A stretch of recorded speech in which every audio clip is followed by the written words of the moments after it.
इसराइलक संतान मिस्रक छोड़ चुकल छथि और गंभीर यात्रा क्रम में ओ सब उजाड़िस्तान में छथि। यह भेल हमर आजुक विषय वस्तु। अहाँक मैथिली कार्यक्रम में हम स्वागत कर रहल छी।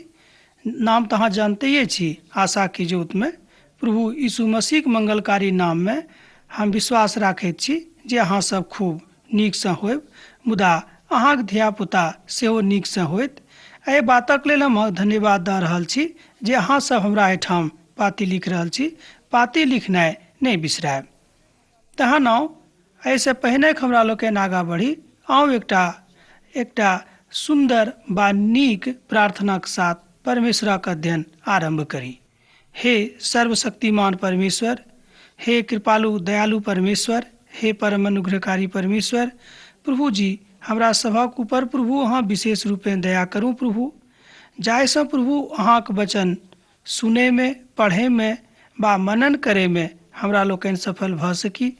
हमर श्रोता भाई बहिन में से जे केओ बीमार छथि बा कोनो ने कोनो तरह मानसिक रूप में परेशान छथि, प्रभु हुनका अहाँ नीक कऽ दियौन आ हुनक प्रार्थनाक प्रभु अहाँ सुनियौन। एहि छोट प्रार्थना का हम अपन उद्धारकर्ता यीशु क्रिस्त के नाम से मांग रहल छी, आमीन। हमर मित्रवर, एहिसँ पहिने हमरा लोकनि जे अध्ययन कयने छलहुँ हेँ जे प्रभु कोना कऽ इस्राएली लोकक हुनक बाट में हुनक अगुवाई कऽ रहल छथि, मुदा आजुक दिन में हमरा लोकनि देखब कि ओसभ बाटे में छथि।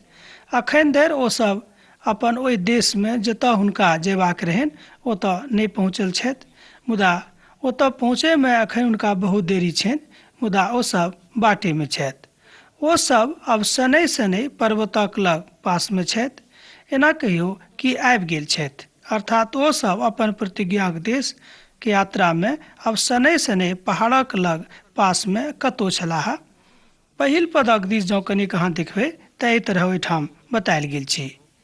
आ तहन इस्राएली लोक संपूर्ण मंडली सीन नामक निर्जन प्रदेश में पड़ेलाह। ओ सब प्रभु के आज्ञा के अनुसार ओतऽ से विदा भेलाह और रपीदीम में अपन डेरा डाललखिन और ओतऽ हुनका सभक पीबाक लेल पानि नहि भेटलनि।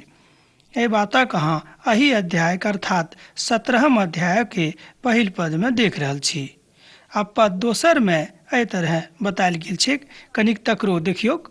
एहि कारणे ओ मूसा सँ वाद विवाद करऽ लागल। एना कहियो जे बाजऽ लागल जे हमरा सब पीबाक पानि दिअ। मूसा हुनका सँ बजलथि, अहाँ हमरा संगे किएक वाद विवाद कऽ रहल छी और प्रभुक परीक्षा किएक लैत छी। एहि पदक एक बेर आरो देखियौ, बड नीक अछि। एहि कारणे ओ मूसा सँ वाद विवाद करऽ लागल जे हमरा सभक पीबाक लेल पानि दिअ। मूसा हुनका सँ बाजलथि, अहाँ हमरा संगे किएक वाद विवाद कऽ रहल छी आ प्रभुक परीक्षा किएक लऽ रहल छी। देखियौ हमर मित्रवर, हमर भाई बहिन, हमरो लोकनि कहियो कहियो प्रभुक परीक्षा लेबाक कोशिश में रहैत छी, मुदा प्रभु हमरा सभक हृदय के कमजोरी के जानैत छथि। जँ अहाँ कॉल जोड़ि कऽ हृदय से प्रभुक अपन व्याप्त समस्या के विषय में बतेबनि तऽ हम सोचै छी भऽ सकै अहाँके माय बाबू नहि सुनत, अहाँके जे अपन खून अछि सेहो भऽ सकै ओ अहाँके नहि सुनत, मुदा प्रभु अहाँके प्रार्थना के जरूर सुनता, एहिमे शक नहि थिक। अहीं में से केओ एक आदमी हमरा एहिठाम पाती लिख कऽ कहने छलखिन, एना कहियो बतौने छलखिन जे भैया अहाँ बड्ड नीक सँ कहैत छियै कि प्रभु प्रार्थनाक सुनैत छथि। हमर प्रार्थनाक प्रभु सुनलखिन, एहि बातक हम अहाँ गवाही दऽ रहल छी।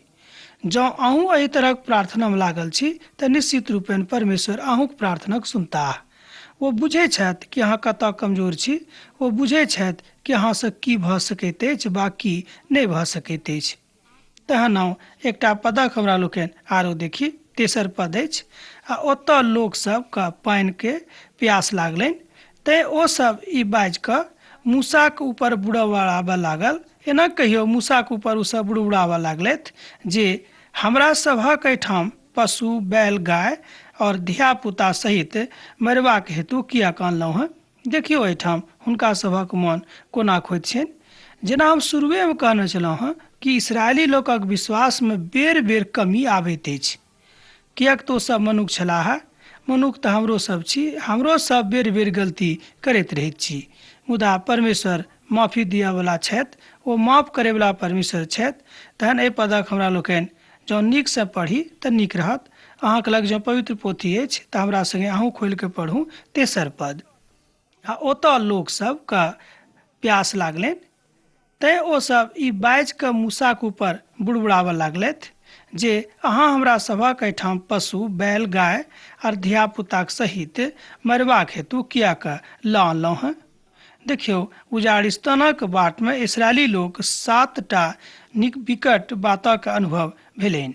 एहि बातमे हमरो लोकनि, हमर मित्रवर, हमर भाय बहिन, हमरो लोकनि जहन हमरा सब जिन्दगीके बाटमे छी, सब केओ छथि, अहूँ छी बा हमहूँ छी, आ जतेक लोक एहि संसारमे छथि सब केओ अपन जिन्दगीके बाटमे छथि। हमर भाय बहिन, सब केओ एहि बाटमे तरह तरहक गड्ढामे खसैत छथि, कहियो पानिमे खसैत छथि, कतहु ने कतहु खसैत रहैत छथि। अर्थात एहन केओ नहि छथि जिनका लग समस्या नहि छनि।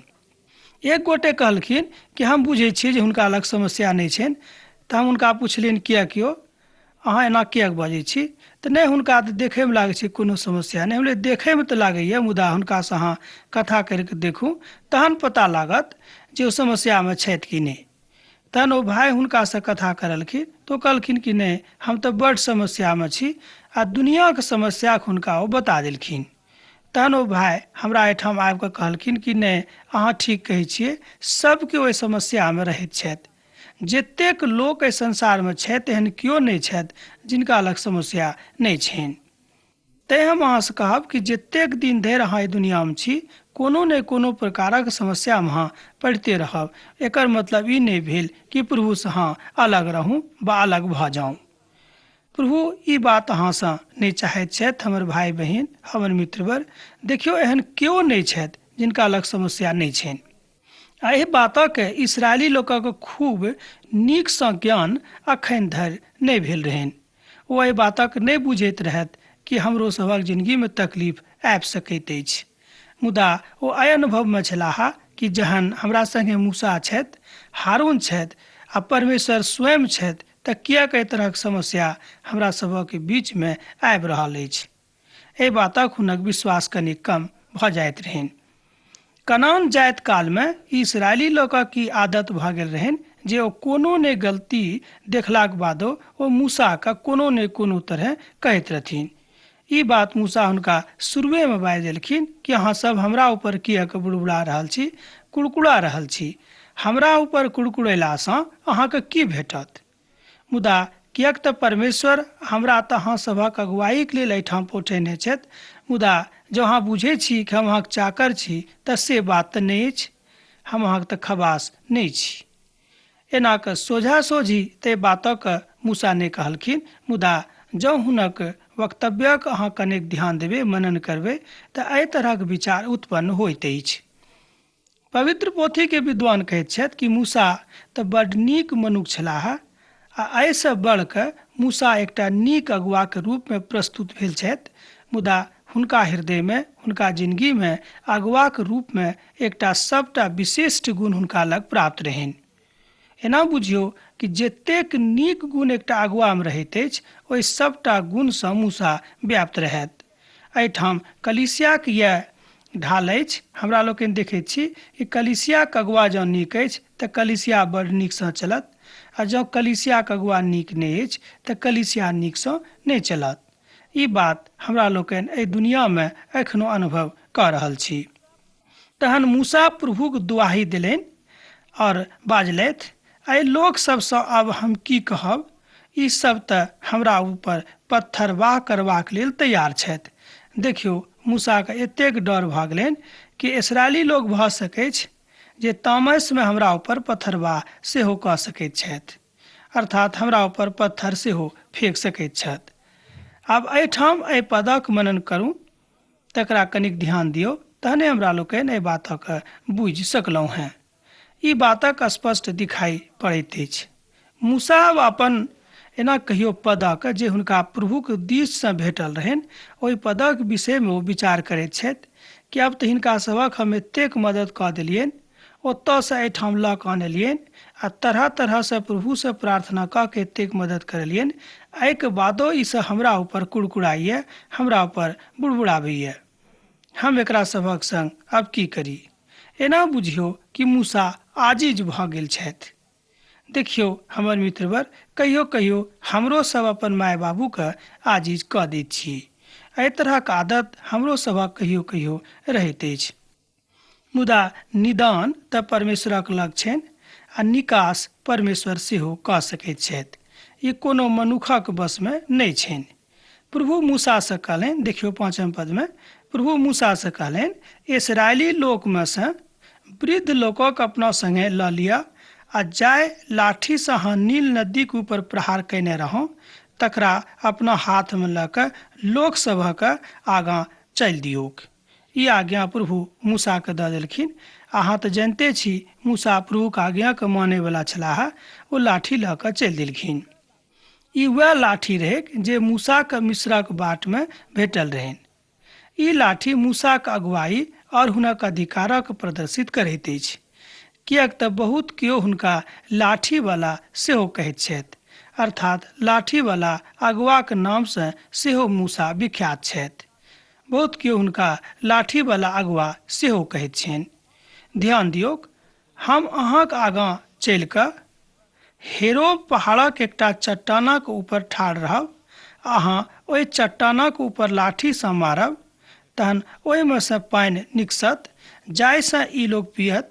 तहन मूसा इसराइली लोकक वृद्धक साथ वएह कयलथि, अर्थात जे करबाक आज्ञा परमेश्वर हुनका देने रहनि। एहि पदक जखन हम पढ़लहुँ हँ, ई पद 6ठम थिक। अर्थात जेना मूसाके प्रभु बतौने रहथि, मूसा प्रभुक आज्ञाके अनुकूल वएह कयलथि जे हुनका करबाक आज्ञा परमेश्वरक दिससँ भेटल रहनि।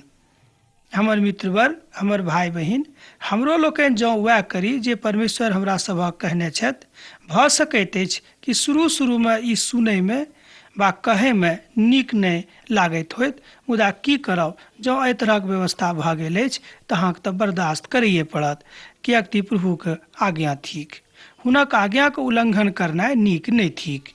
मूसा ओहि स्थानक नाम मिस्सा और मरवा राखलखिन, किएक तऽ इसराइली लोकक ओहिठाम वाद विवाद कयने रहथि आ प्रभुके परीक्षा ई बाजि कऽ कयने रहथि जे प्रभु हमरा सभक मध्य उपस्थित छथि कि नहि। देखियौ, एकटा ई गंभीर काज इसराइली लोक कयलथि जे हुनका सभक नहि करबाक चाही। मुदा हमरा लोकनि अपना गामक भाषामे जँ कहीं, सोझ भाषामे जँ कहब तेना कहब कि ओ सब प्रभु परमेश्वरक परीक्षा लेलखिन। हमर भाई बहिन, प्रभु परमेश्वरक परीक्षा लेनाइ नीक बात नहि अछि। एहि पदमे चट्टान और पानिक चर्चा आबैत अछि। लोक सब चर्चामे काज करैत अछि। एना कहियो कि लोक सब एहि चर्चाक ऊपर कथा करैत रहैत अछि। ओ विश्वास नहि करैत छथि कि ओतऽ पानि कतऽसँ आबि गेलैक। एहि तरहक अनुभूति राखयवला जे केओ छथि तऽ हम हुनका कहबनि कि ओ परमेश्वरक लोक नहि छथि। देखियौ, प्रभु परमेश्वर कतेक तरहक उपाय मनुख जातिक लेल लगा देलखिन।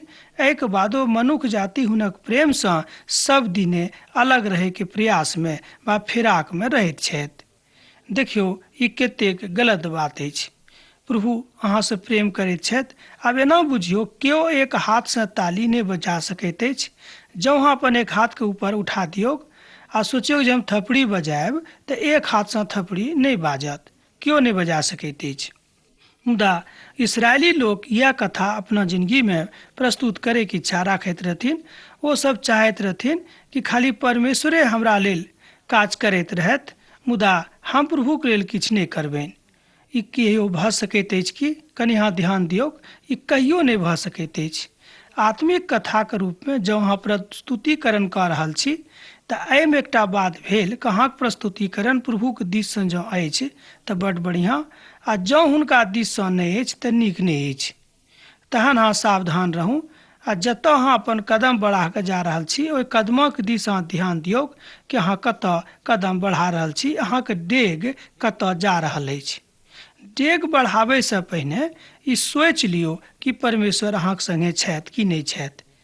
हम तऽ कहब प्रभु सब ठाम अहाँके सङ्गे छथि, मुदा अहाँ प्रभुमे छी कि नहि छी, ई बात सबसँ पैघ अछि आ सबसँ एना कहियो सटीक बात अछि। एहि बातक ऊपर विचार करनाइ। अब हमरा लोकनि आगाँ बढ़ब आ देखब पद 8-9 में एहिठाम एहि तरह बतायल गेल छैक। तहन अमाबोली लोक आबि कऽ रपीदीम में इसराइली लोकक संग युद्ध करऽ लागलखिन। मूसा यहोशू से कहलनि, हमरा लेल अनेक पुरखा के चुनि कऽ छाँटि लिअ और बाहर जाकऽ अमालोकिकक संग युद्ध करू। हम काल्हि प्रभुक लाठीके लऽ कऽ पहाड़ी के चोटी के ऊपर ठाढ़ रहब। देखियौ मूसा एहि तरहक आज्ञा यहोशू के दऽ रहल छथि। एहिठाम पहिल बेर यहोशूक नाम पवित्र पोथी में आयल अछि। यह वह जगह अछि जतऽ यहोशू के नामक के चर्चा कयल गेल छैक। मूसा के ओहि आज्ञा के अनुकूल यहोशू अमालोकिक संग युद्ध करऽ लागलखिन। मूसा, हारून और हूर पहाड़ी के चोटी के ऊपर चढ़ गेलाह। एहि बातक अहाँ 10 पद में पढ़ि सकलहुँ हैं। मूसा के ओहि आज्ञा के अनुकूल यहोशू अमलोकिक संग युद्ध करऽ लागलखिन। मूसा, हारून आ हूर पहाड़ी के चोटी के ऊपर चढ़ गेलाह। यहोशू के एहिठाम मानवीय पक्षक दर्शायल गेल छैक। देखियौ, हमरा सब जहन मनुष्य जाति में छी तऽ मानवीय पक्ष हमरो सभक होइत अछि। एना कहियो कि केओ एहन नहि छथि जिनका लग मानवीय प्रवृत्ति नहि छनि, बा केओ रहत हम बा अहाँ बा केओ एहन केओ नहि छथि जिनक मानवीय प्रवृत्ति हुनका जिंदगी में व्याप्त नहि छनि। हमर भाई बहिन, हमर मित्रवर, एहि बातक ऊपर कनेक ध्यान दियौ। मूसा जे आज्ञा यहोशू के देलखिन से यहोशू करऽ लागलखिन आ मूसा पहाड़ी के चोटी पर चढ़ि गेलाह। एहिठाम हमरा लोकनि देखैत छी कि जतेक देरी धरि मूसा अपन हाथ के ऊपर उठौने रहैत छथि, ओतेक काल तक इस्राएली सेना प्रबल होइत अछि। मुदा जहन ओ अपन हाथक नीचाँ कऽ दैत छथि तऽ इस्राएली सेना प्रबल नहि होइत छथि। एहि बातक अहाँ एही पोथी के 11 पद में पढ़ि सकलहुँ हैं। जँ अहाँके लग पवित्र पोथी अछि तऽ हमरा संगे एखने खोलि कऽ अहाँ पढ़ू। हम पढ़ि रहल छी। जाबे धरि मूसा अपन हाथक उठौने रहैत तहन तऽ इस्राएली सेना प्रबल होइत रहैत। मुदा जहन ओ नीचाँ अपन हाथक कऽ लैत रहैत तहन अमालोकिक सेना प्रबल होइत रहैत। एकर मतलब तऽ यह भेलै कि जतेक काल धरि हमरा लोकनि परमेश्वरक संगे रहैत छी ओतेक काल धरि प्रभु हमरा संगे रहैत छथि। मुदा जहन हमरा लोकनि प्रभुक संगति के छोड़ि दैत छी तऽ परमेश्वर हमरा सभक संगति छोड़ि दैत छथि। ई स्पष्टीकरण एहिठाम भऽ रहल अछि। एहि बात से एहिठाम एकटा बात आरो स्पष्ट होइत अछि जे परमेश्वर जानबूझ कऽ केकरो कोनो मनुष्य जाति के प्रताड़ित नहि करैत छथि। किएक तऽ मनुष्य जाति सँ प्रभु के विशेष रूप में प्रेम छनि, तैं ओ मनुष्य जाति के विशेष रूप में प्रताड़ित करबाक इच्छा नहि राखैत छथि। मुदा मनुष्य जाति अपन प्रताड़ना के दोष परमेश्वरक ऊपर बड़ स्पष्ट जकाँ मर दैत छथि। किएक तऽ हमरा लोकनि कोनो तकलीफ यदि होइए तऽ हमरा लोकनि सोझा सोझी प्रभुक ऊपर दोष लगाबैत छी। पद 12 में एहि तरह बतायल गेल छैक। मूसा के हाथ भारी भऽ गेलनि, तहन ओ एकटा पाथर लऽ कऽ मूसा के हाथक नीचाँ राखि देलखिन और ओ ओहि के ऊपर बैस गेलाह आ हारून और दूर एकटा एना कहियो अलग में पकड़ि कऽ हुनक हाथक सम्हारने राखलखिन। तह मूसा के हाथ सूर्यास्त धरि स्थिर रहलनि। जाबे धरि सूरज नहि डूबलखिन ताबे धरि वो हुनक हाथक थामने रहलखिन। एहि बातक हमरा लोकनि 12 पद में पढ़ि सकलहुँ हैं। जहन मूसा के हाथक स्थिति को सब सम्हारि लेलखिन तहन की भेलै कि ओ सब अर्थात इजरायली लोग सब अमालोकिक सेना के ऊपर प्रबल भऽ गेला, अर्थात युद्ध जीत गेलखिन। नीचा में तऽ दैहिक युद्ध चलि रहल छलैक, मुदा ओतऽ पहाड़ी के चोटी के ऊपर आत्मिक युद्ध चलि रहल छलैक। हमर मित्र बड़ बेसी जरूरी अछि हमरा लोकनि आत्मिक युद्ध करी। संसारिक युद्धक कोनो आवश्यकता नहि छै, कोनो मारपीटक आवश्यकता नहि अछि आ नहि कोनो तरह के तलवार वा भाला वा गड़ासा चलाबे के आवश्यकता अछि। किएक तऽ हमर सब किछु परमेश्वरक वचन अछि जँ हमरा लग परमेश्वरक वचन अछि, अहाँक लग अछि, तब परमेश्वर जानैत छथि कि अहाँ कतऽ कमजोर छी। अहाँ जतऽ कमजोर पड़बै, परमेश्वर अहाँक प्रार्थनाके सुनि कऽ अहाँके हथियार बनि कऽ अहाँके सन्मुखमे आबि जेथिन। अर्थात परमेश्वरक वचन एकटा हथियारक काज करैत अछि, अर्थात विजयी इस्राएली लोग भऽ गेलाह। एहि बातक हमरा लोकनि एहिठाम देखैत छी। आ मूसा अपन चरित्रसँ एहि बातक एहिठाम स्पष्टीकरण कर रहल छथि, करैत छथि मूसा कि देखियौ, प्रभुक संगतिमे जँ अहाँ रहब तऽ अहाँ कहियो युद्धमे पराजित नहि होइब।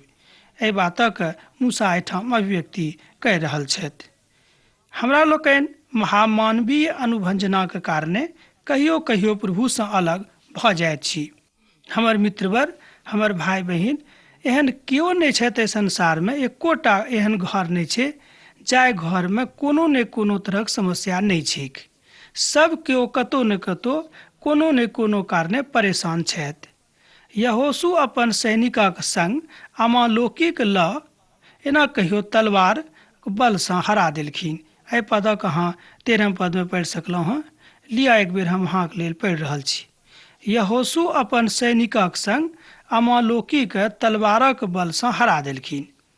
अब एहिठाम लिखल छै तलवारक बलसँ, अर्थात यह भेलै कि ओहि तलवारमे जे शक्ति प्रदान करैवला परमेश्वर छलाह, परमेश्वर हुनका युद्धमे विजयी बना देलखिन। तहन प्रभु मूसासँ कहलनि स्मरणार्थ एहि बातक पोथीमे लिख लिअ। आ यहोशू सुनलथि जे हम सरंगक नीचाँसँ अमालेकीक स्मरण एना कहियो स्मरण पर्यंत पूर्ण रूपेण मिटा देबनि। एहिठाम प्रभु परमेश्वर कहैत छथि कि जे केओ हमर लोकक विरुद्धमे ठाढ़ होइत छथि, हम हुनका पूर्ण रूपेण मिटा देबनि। एहि बातक एहिठाम स्पष्ट रूपें पिता परमेश्वर बता रहल छथिन। अमालेकीक संग जतेक बात भेल रहैक, ओहि सबटा बातक ओ मिटाबैके फेरामे छथि। ओ चाहैत छथि कि सबटा बातक हम मिटा देबैक। मुदा एहिठाम हमरा लोकनि यहोशूक नामक और हुनक कृतिक विषयमे सुनि रहल छी, जे मूसाक बाद हुनक स्थानके प्रतिष्ठित करैत वला छलाह।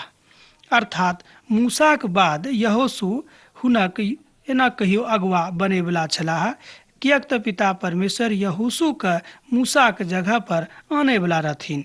एना हमरा लोकनि सोझा सोझी बुझि सकलहुँ हैं। आब प्रभु अपना रीतिसँ, प्रभु कृति अपन छनि, ओ अपन रीतिसँ बदला लेबयवला छथि आ बदला लैत छथि। तहन हमरा सभक काज नहि अछि जे हमरा लोकनि अपन दुश्मनसँ बदला लेब। बदला लिअवला तऽ प्रभु छथि। अहाँक बदला वा हमर बदला परमेश्वर स्वयं लेबाक लेल ठाढ़ छथि। 15 पदक देखी। तहन मूसा एकटा वेदीके बनवा कऽ ओहि वेदीक नाम यहोवा निस्सी राखलखिन। एहि बातक अहाँ 15 पदमे देख सकैत छी। तैं लोग सब कहैत छथि यहोवा निस्सी, अर्थात परमेश्वर सर्वशक्तिमान छथि। एकर अर्थ यह भेलै यहोवा निस्सी, अर्थात परमेश्वर सर्वशक्तिमान छथि।